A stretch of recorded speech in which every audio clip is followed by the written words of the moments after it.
Buenos días. Soy estudiante de la Facultad de Medicina de la Universidad Veracruzana y el objetivo de este video es cumplir con las actividades del programa de parasitología bajo la dirección del Dr. Francisco Ruiz, abordándose el tema de daño por mordedura y picadura de serpientes. Comencemos. Las serpientes han tomado parte en todas las historias, desde la tentación de Adán en el paraíso o la salvación de Buda de las aguas hasta la causa de la muerte de Cleopatra.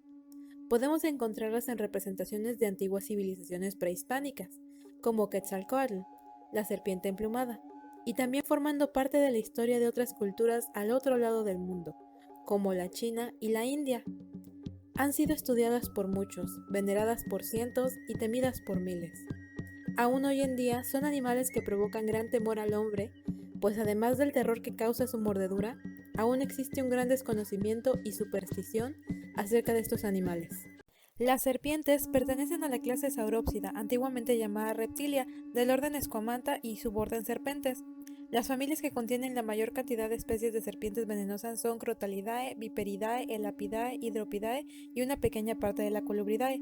Las dos primeras son similares taxonómicamente, por lo que en ocasiones se consideran dentro de la misma familia.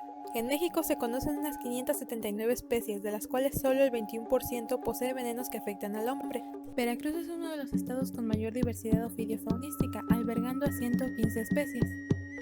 En este video se abordarán aquellas con mayor importancia clínica en México. La principal característica de las serpientes es su ausencia de extremidades. Poseen un cuerpo largo y flexible cubierto por escamas córneas lisas, que puede estar formado hasta por 300 vértebras, por lo que su longitud puede ir desde algunos centímetros hasta varios metros. No tienen oídos externos, por lo que se dice que son sordas o de mala audición. Sin embargo, cuentan con un oído interno que responde eléctricamente a los sonidos, además de tener una lengua bífida que sale de la boca con regularidad para atraer las partículas del aire hacia un órgano capaz de registrar los estímulos químicos de los aromas, llamado órgano de Jacobson. Pueden encontrarse en la mayor parte de las zonas tropicales y templadas del mundo, desde bosques, cuevas, suelo, ríos y lagunas hasta en el mar. Para desplazarse, utilizan su esqueleto torácico con base en sus costillas. Las principales formas de desplazamiento son el modo serpentino, que permite alcanzar altas velocidades, el modo rectilíneo o de oruga, que es utilizado por serpientes pesadas, el golpe de costado, que es especial para desplazarse sobre la arena, el método de acordeón, que sirve para superficies lisas y para trepar, y el vuelo o planeación, que consiste en dejarse caer de árboles altos. Son carnívoras, ingieren a sus presas enteras sin hacer distinción entre vertebrados o invertebrados. En su dieta normal podemos encontrar insectos, escorpiones, arañas, moluscos, peces, anfibios, lagartos, aves, roedores y hasta otras serpientes. Para cazar tienen dos métodos, la constricción y el envenenamiento. Este veneno sirve no solo para cazar, sino también como mecanismo de defensa, habiendo especies que incluso pueden lanzarlo hasta casi 2,5 metros.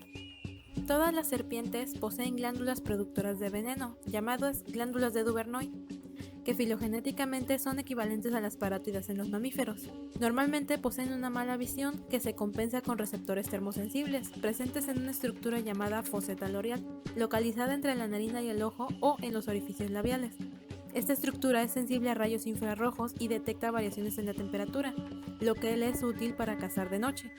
Poseen dientes afilados y curvados, utilizado tanto con fines agresivos como de autodefensa. De acuerdo a la posición de sus colmillos, es posible clasificar a las serpientes en no venenosas y venenosas. En el primer grupo encontramos a las serpientes aglifas, con dentadura pareja con colmillos cortos. No pueden inyectar su veneno, pero su mordedura es dolorosa. Son característicos de la familia Boidae, a la que pertenecen los pitones y las anacondas, y parte de la Colubridae. Las opistoglifas tienen colmillos en la parte posterior del maxilar, por lo que necesitan morder con la boca totalmente abierta para poder herir con ellos. Son característicos de la familia Colubridae. Las serpientes venenosas pueden clasificarse en ploteroglifas, con colmillos en la parte anterior del maxilar, fijos y recubiertos de una membrana conectada a la glándula venenosa, lo que facilita la inoculación del veneno y su lanzamiento dirigido. Además de ser muy rápidas, suelen mantener la mordida por varios segundos. Son característicos de la familia Elapidae, a la que pertenecen cobras y serpientes de coral. Por su parte, las sedenoglifas tienen colmillos grandes especializados con un canal interno conectado a la glándula de veneno y un orificio para inyectarlo. Son móviles, es decir, al abrir la boca son colocados en la posición adecuada para la inyección del veneno, tras lo cual mediante ciertos músculos se retiran y permanecen plegados hacia atrás. Son característicos de la familia Viperidae, a la que pertenecen víboras y serpientes de cascabel. Otro detalle que nos permite identificar el tipo de serpiente es la terminación de la cola. Doble hilera sin apéndice pertenece al género Batrops. Unas escamas terminales como un pequeño plumero identifican al género Lachesis. Un apéndice extra en la punta, también conocido como campanilla, cascabel o sonete, se encuentra únicamente en el género Crotalus. Esta es una formación quitinosa en forma de mazo de 10 segmentos córneos. La serpiente lo eleva y lo hace vibrar a una frecuencia de 50 veces por segundo, produciendo ese característico sonido para advertir a sus enemigos cuando se siente amenazada. El veneno que sirve a las serpientes para cazar es viscoso y de color variable, que va desde el verde o amarillo hasta el incoloro.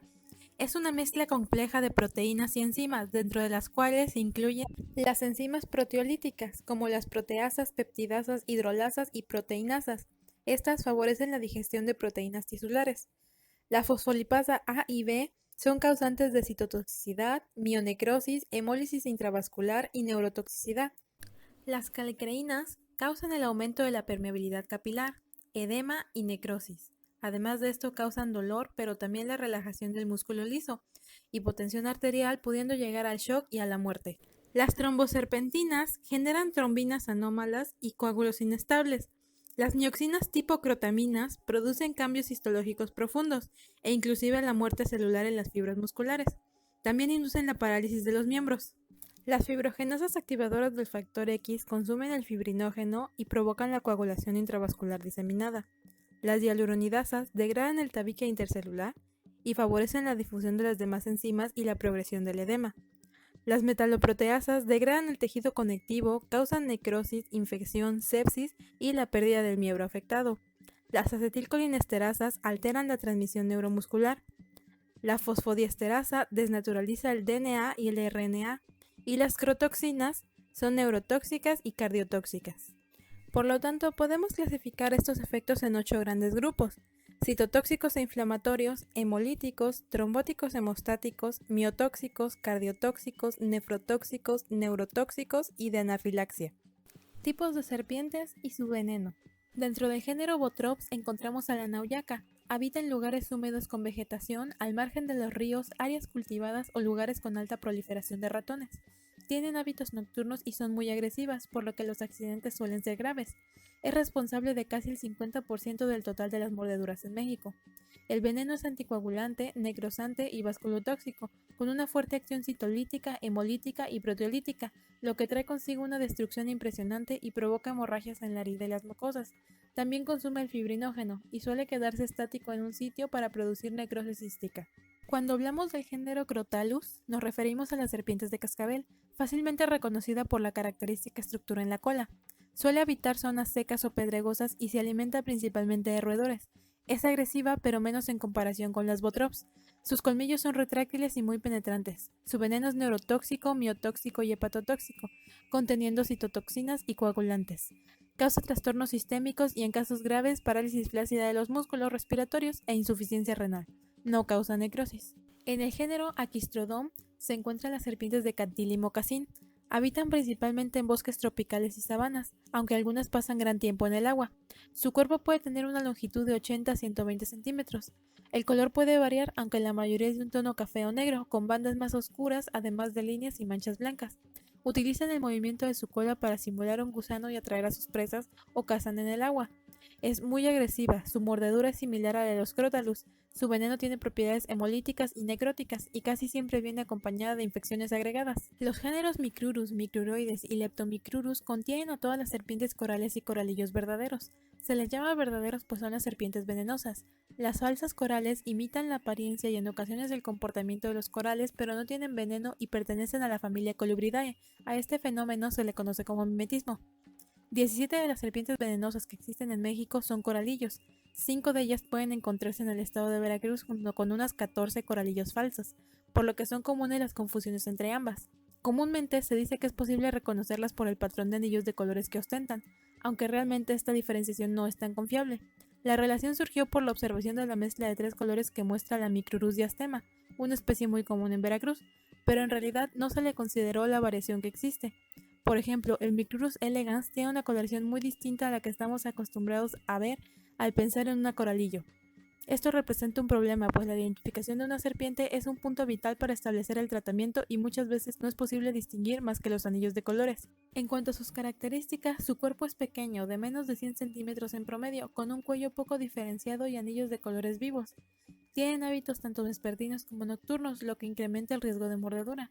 No son agresivas, sin embargo su veneno contiene una potente neurotoxina capaz de inducir adormecimiento y parálisis flácida, sobre todo en la zona del diafragma y músculos faríngeos, lo que causa fallo respiratorio y cardíaco fácilmente.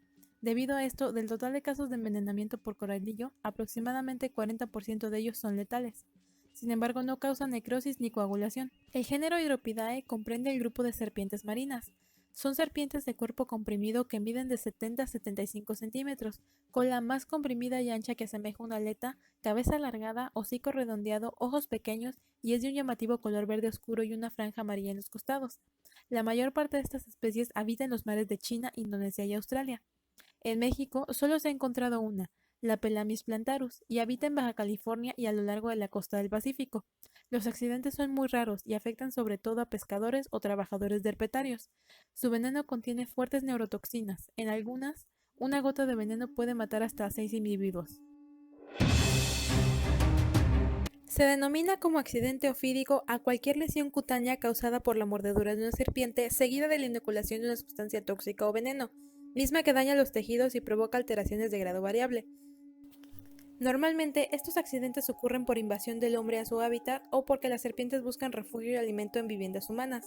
De acuerdo a las estadísticas, se estima que en el mundo de 1.8 a 2.7 millones de personas se ven afectadas por mordeduras de serpiente cada año, con un estimado de 81.000 a 138.000 muertes. Las mordeduras por serpiente representan un problema de salud pública internacional. Sin embargo, al no contarse con los suficientes datos epidemiológicos, su labor se ha visto obstaculizada y por lo tanto no ha recibido la atención suficiente por parte de las autoridades sanitarias.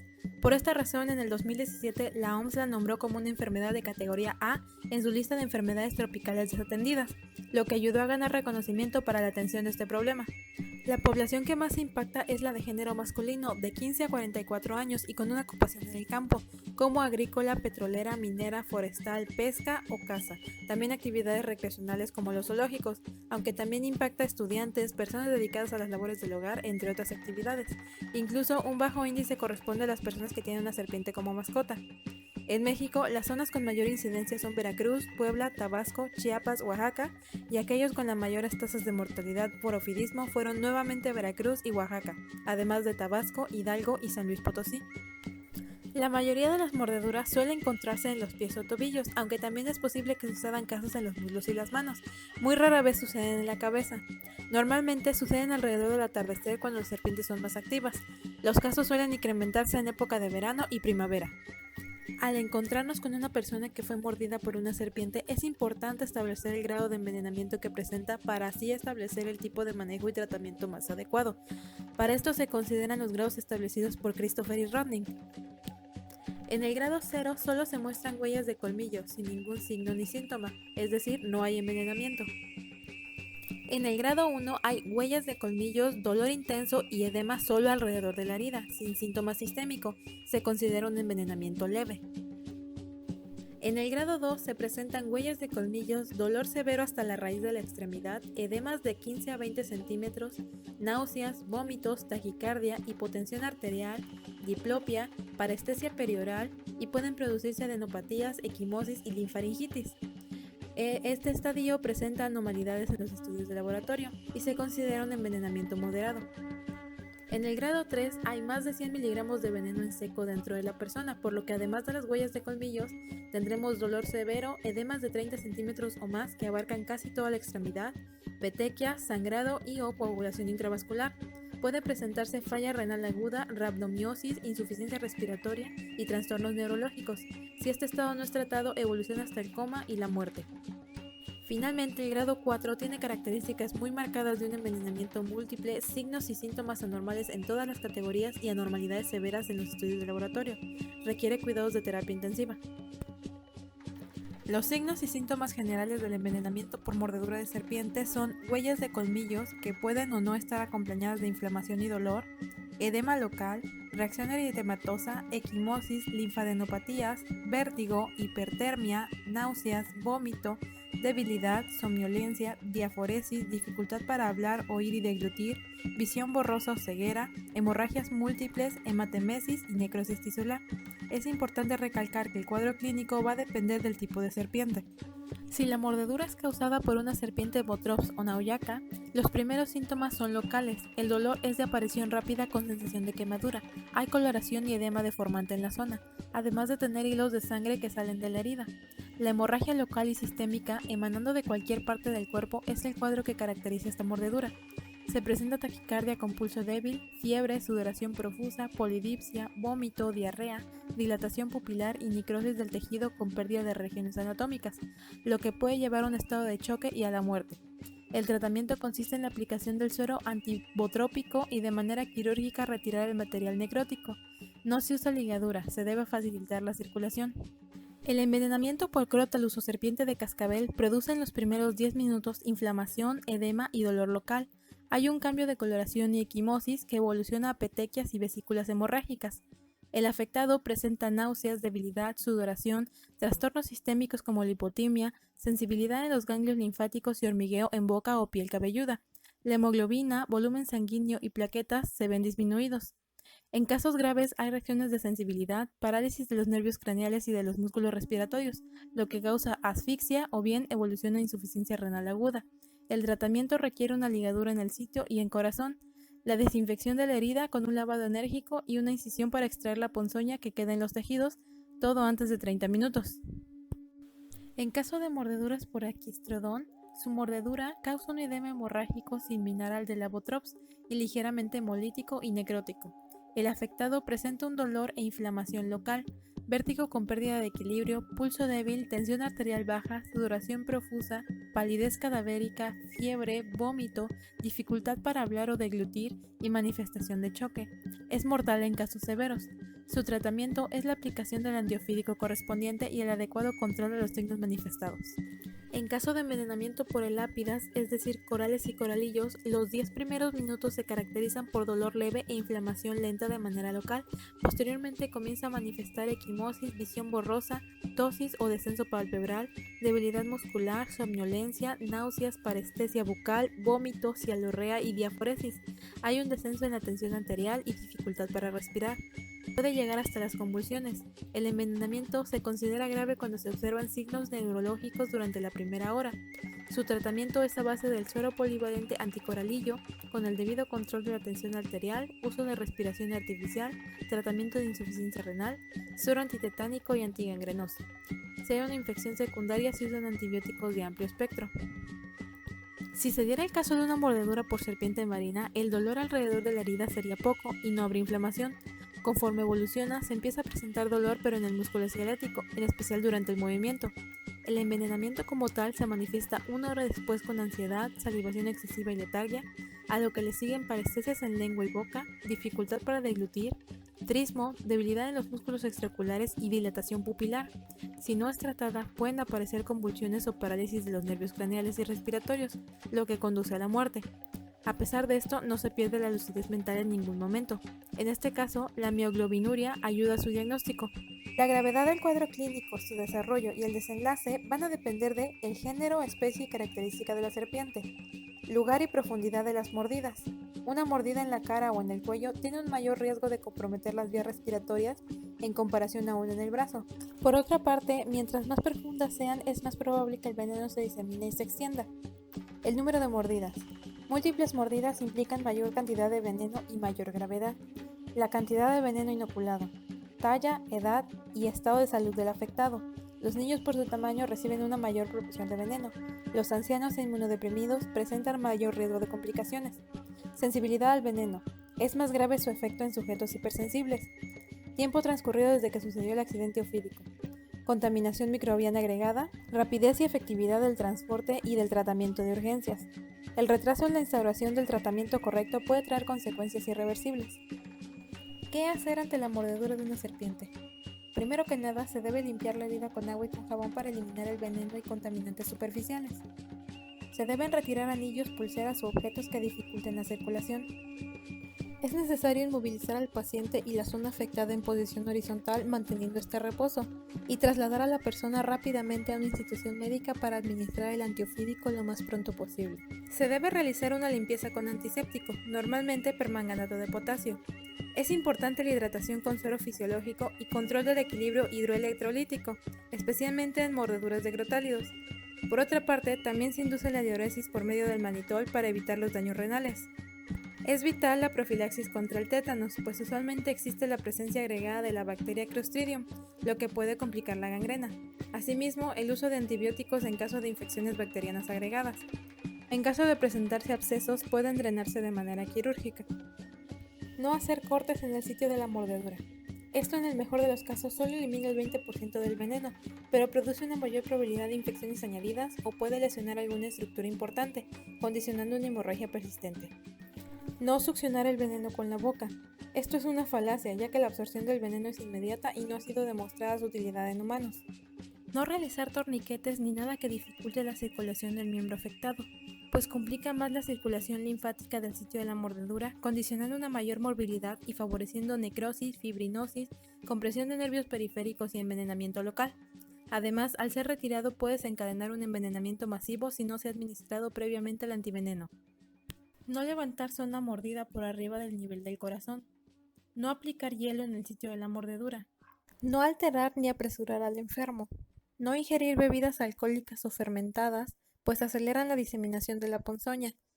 Evitar automedicarse o tomar tranquilizantes. No manipular a la serpiente aun cuando se le considere muerta, pues se corre el riesgo de sufrir otra mordedura. El tratamiento inicia con la identificación de un ataque ofídico. Debe asegurarse de que realmente haya sido una serpiente, es decir, que presente las huellas de los colmillos, el edema y el dolor alrededor, debido a que el antisuero también es riesgoso para la vida, por lo que se debe esperar a que haya evidencia definitiva de la toxicidad sistémica del veneno, más allá de las náuseas y el vómito, antes de comenzar su administración. El único y más efectivo método para contrarrestar el veneno de serpiente es el uso de antiofídicos, también denominados antivenenos. Estos son específicos para cada género de serpiente, por lo cual, de ser posible, es recomendado llevar a la serpiente muerta con uno. Podemos encontrar dos tipos de sueros, los monovalentes, que son específicos para una serpiente, como el antilapídico, antibotrópico, anticrotálico y antilaquésico, y los polivalentes, que están formados con una combinación a partes iguales de suero anticrotálico y antibotrópico, por lo que no tienen efecto en mordeduras por micrurus. Cabe mencionar que el antisuero es menos efectivo después de un retraso de 4 horas en su aplicación y es inútil luego de que han pasado 24 horas. Método de administración. Antes de la administración se realiza una prueba de sensibilidad mediante una inyección intradérmica con el suero diluido. Si la reacción es positiva, muestra una inflamación enrojecida o congestión lagrimeo y prurito. Se limita aplicando adrenalina. Aun cuando la reacción sea negativa, cerca del 30% de los pacientes que reciben 3 ampolletas de antisuero presentan enfermedad del suero, y más del 90% en las que reciben 6 ampolletas o más. En la norma oficial mexicana 036 para la prevención y control de enfermedades, aplicación de vacunas, toxoides, sueros, antitoxinas e inmunoglobulinas en el humano, se establece la dosificación de antiveneno de acuerdo al tipo de serpiente y el grado de envenenamiento. Para las serpientes de la familia Crotalidae, en el grado 1, la dosis inicial es de 3 a 5 frascos y de mantenimiento 5 o más frascos.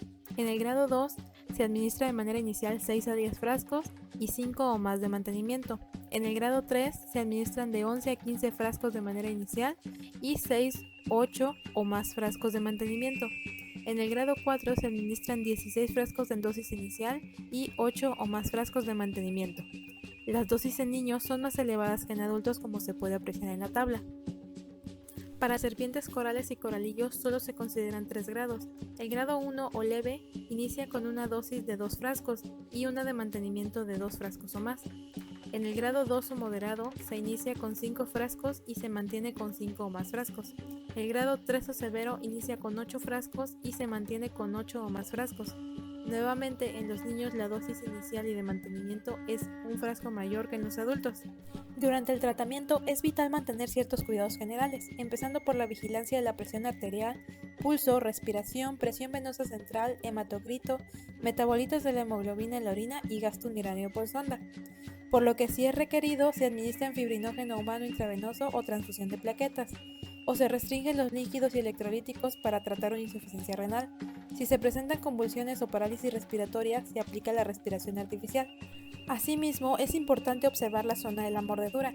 Se debe medir el perímetro de la extremidad afectada en varios puntos cada 15 minutos para evaluar la evolución de la inflamación y comprobar que el antídoto esté haciendo efecto, o si es necesario aumentar la dosis. También es necesario verificar que no existe una infección añadida en el área de la mordida. De ser así, debe administrarse el fármaco específico. En caso de que exista una reacción al antiveneno, se recomienda el uso de prednisona en varias dosis, evitando totalmente el uso de corticosteroides por al menos 24 horas. Para controlar el dolor se utiliza el ácido acetilsalicílico o codeína. Ya que no existen repelentes para serpientes, lo mejor que se puede hacer para evitar una mordedura es emplear una serie de medidas de prevención con el fin de disminuir el riesgo. Por ejemplo, el uso de ropa adecuada, es decir, pantalones largos de tela gruesa, botas altas de goma cuero y guantes resistentes. Esto evita del 50-75% de los accidentes ofídicos debido a que la mitad de las mordeduras ocurren principalmente en estas zonas. En las labores agrícolas es importante alertar al trabajador del riesgo para que sea cuidadoso. Evitar introducir manos o pies en huecos de árboles o de terreno donde pueda estar oculta una serpiente. Tomar precauciones al mover la vegetación o desechos orgánicos. Eliminar grietas del suelo y paredes del lugar donde puedan alojarse. Mantener libre de vegetación una franja del terreno en torno a la vivienda. Esto incluye pilas de madera o leña para evitar que se alojen aquí. Disponer del antisuero contra las serpientes de la región en las zonas donde son frecuentes las mordeduras. Evitar caminar de noche en pastos altos o en la maleza. No escalar salientes de piedras sin inspección previa. No matar a las serpientes de manera innecesaria, pues muchas mordeduras se dan al intentar hacerlo. El tratamiento temprano y adecuado con antisuero puede disminuir el índice de mortalidad de todas las mordeduras de serpiente al menos en un 10%. La recuperación puede tardar pocos días o más de una semana. Por ejemplo, las mordeduras por elápidas pueden tardar más de 10 días antes de mejorar. En caso de que se retrase el tratamiento, que sea mal aplicado, que existan lesiones derivadas de técnicas invasivas o agresivas de primeros auxilios, o incluso si el antídoto produce reacciones alérgicas en el organismo, la probabilidad de la aparición de secuelas y fallecimiento incrementan. Pero ¿cómo o de dónde se obtiene el antiveneno? El proceso para elaborar los antivenenos es complejo e involucra distintas actividades que deben ser cuidadosamente coordinadas para obtener un buen producto. Estas actividades inician con la producción de una piscina de veneno de referencias que servirá como inmunógeno. Para ello es necesaria la recolección manual de veneno por medio de un mensaje de las glándulas de veneno de las mismas serpientes. Posteriormente se debe producir un plasma hiperinmune, para lo cual se utiliza normalmente un intermediario animal, principalmente caballos u ovejas, al que se le inyecta el veneno, junto con un adyuvante, alguna emulsión y sales minerales, para que se produzcan los anticuerpos antiveneno. A continuación, la sangre enriquecida con estos anticuerpos se recolecta y se separa en plasma para purificar las inmunoglobulinas. Una vez hecho esto, se modifica su concentración, obteniéndose así el antiveneno. Es importante que esta fórmula se estabilice, lo que se logra normalmente por medio de liofilización. Finalmente, pasa un proceso de control de calidad, misma que debe asegurar que haya sido fabricado en un ambiente limpio, con materiales inocuos y en equipos esterilizados. También se verifica la toxicidad y actividad enzimática, su eficiencia y su capacidad de conservación. Como se puede notar, el proceso es largo, caro y no tan eficiente como se requeriría, por lo que actualmente se busca la coordinación multidisciplinaria de profesionales para mejorar este proceso de fabricación, lo cual ayudaría a que su distribución fuera más eficiente. Actualmente se están haciendo investigaciones con el fin de desarrollar complementos para evitar daños y secuelas tras el tratamiento. Un ejemplo con potencial prometedor es la combinación del antiofídico con extracto etanoico de Randia aculeata, más conocido como crucetillo, para evitar o retrasar el daño pulmonar que provoca el veneno de Botrops asper. Ya que esta planta tiene una acción protectora sobre la sangre y el músculo, además de un efecto sinérgico que neutraliza las toxinas, lo que ayuda a disminuir los efectos del veneno, en especial la necrosis y la hemorragia, haciendo posible la pronta recuperación sin complicaciones. En otras palabras, los resultados de su implementación son favorables y puede ser una buena opción para mejorar y complementar el tratamiento.